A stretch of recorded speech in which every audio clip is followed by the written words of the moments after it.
Alright, I'm going to try to get this on video because I don't know if you can see this or not, but that is the biggest cloud of bees I have ever seen. They're not by a hive. They are definitely swarming over something.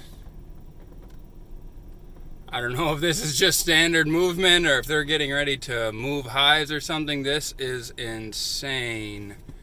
I've never seen it like this before. Holy cow.